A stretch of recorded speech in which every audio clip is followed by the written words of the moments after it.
दोस्तों नमस्कार। Colonel Ajay, CEO Ajay stock money group, first global stock finance digital channel से आपसे मुखातिब होता हूं। आज है रविवार 29 दिसंबर सन 2024। दोस्तों आज के एपिसोड में हम चर्चा करेंगे भारत से एग्रो कमोडिटीज के निर्यात में उल्लेखनीय 8% की बढ़त दर्ज हुई है। जानिए चावल और दूसरे बड़े कृषि उत्पादों के निर्यात में क्या स्थिति है। साथ साथ हमारा साप्ताहिक अखबार जो मात्र 3,000 रुपये वार्षिक शुल्क की पर उपलब्ध है, जिसमें देश विदेश की महत्वपूर्ण खबरों के साथ साथ आपको प्रतिदिन मंडियों के ताज़ा भाव व्हाट्सएप पर उपलब्ध कराए जा सकते हैं। जानिए रिपोर्ट विस्तार से। दोस्तों खबर निकल के आ रही है, जब से सरकार ने चावल के निर्यात करने की अनुमति दी है और प्रतिबंध हटाए हैं, भारत का कृषि उत्पाद का निर्यात तेजी से बढ़ रहा है। साथ साथ चालू वर्ष में वित्त वर्ष 2025 में कृषि उत्पाद का कुल निर्यात $26 बिलियन का लक्ष्य भी स्थापित किया गया है। देश के कृषि जिन्सों के निर्यात में सुधार होने के समाचार है और सरकार द्वारा 2 महीने पहले चावल शिपमेंट के अधिकांश प्रतिबंध हटाने के बाद चालू वित्त वर्ष की अप्रैल से नवंबर की अवधि के बीच भारत का कृषि खाद्य उत्पादों का निर्यात 8% से बढ़कर $14.01 बिलियन हो गया है। मंत्रालय के अनुसार वित्त वर्ष 2025 के पहले 8 महीने में चावल के निर्यात में उल्लेखनीय वृद्धि हुई है और ये निर्यात 13% से अधिक बढ़कर $7.31 बिलियन हो गया है। यानी $14 बिलियन में से चावल का लगभग 50% कंट्रीब्यूशन है। पिछले वर्ष की समान अवधि में $6.44 बिलियन था, जो इस बार बढ़कर $7.31 बिलियन हो गया है। सितंबर में सरकार ने न्यूनतम निर्यात मूल्य यानी मिनिमम एक्सपोर्ट प्राइस और निर्यात शुल्क को हटाकर बासमती और गैर बासमती चावल पर पिछले साल लगाए गए लगभग सभी निर्यात प्रतिबंध हटा दिए हैं।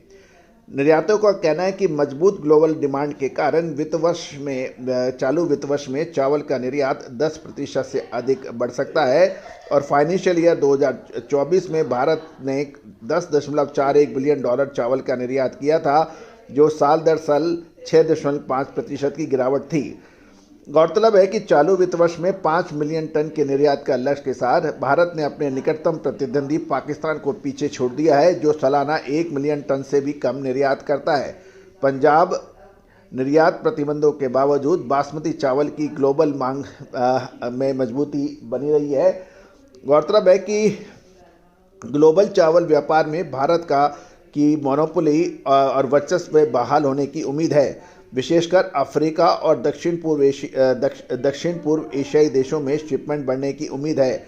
वित्त वर्ष 2015 से पहले 8 महीनों में वित्त वर्ष 2025 के पहले 8 महीने में ताज़े फलों और सब्जियों का शिपमेंट पिछले वर्ष की समान अवधि की तुलना में 5% से बढ़कर $2.31 बिलियन हो गया है। अप्रैल से नवंबर में अनाज और उसके उत्पाद का निर्यात 10% बढ़कर $2.03 अरब हो गया है। गौरतलब है कि केले, आम और फल, जूस और सब्जियां, इनके कृषि उत्पादों की मांग दुनिया में तेज गति से बढ़ रही है। गौरतलब है कि खाद्य उत्पाद निर्यात विकास प्राधिकरण फाइनेंशियल ईयर 2025 के लिए $26.46 बिलियन का लक्ष्य निर्धारित किया है। गौरतलब है कि कुल शिपमेंट का लगभग 51% एपिडा बास्केट में तहत उत्पादों का निर्यात कृषि उपज के कुल शिपमेंट का लगभग 51% माना जाता है। अन्य कृषि उत्पाद के निर्यात में समुद्री भोजन, तंबाकू, कॉफ़ी और चाय शामिल है। एपिडा होल्डिंग्स में हाथी दांत और गवार गम दालों सहित अन्य वस्तु भी शामिल है, जो इस साल देश के चावल के अलावा कुछ वस्तुओं के निर्यात पर असर पड़ा है। चूंकि सरकार ने गेहूं के निर्यात पर प्रतिबंध लगाया हुआ है, इसलिए कुल निर्यात प्रभावित हो सकता है।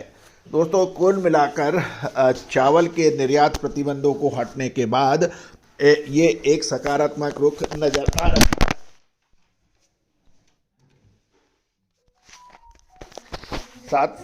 साथ ये भी ध्यान देने वाली बात है कि आने वाले समय में जो लास्ट क्वार्टर होगा जिसमें जनवरी फरवरी मार्च में इसमें मसालों के तीव्र गति से निर्यात होगा।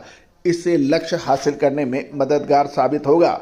दोस्तों, आपको हमारा चैनल कैसा लगता है अपनी राय दीजिएगा। साथ साथ चैनल को सब्सक्राइब करना ना भूलें यदि अभी तक सब्सक्राइब नहीं किया है तो। All the very best, good luck, happy trading.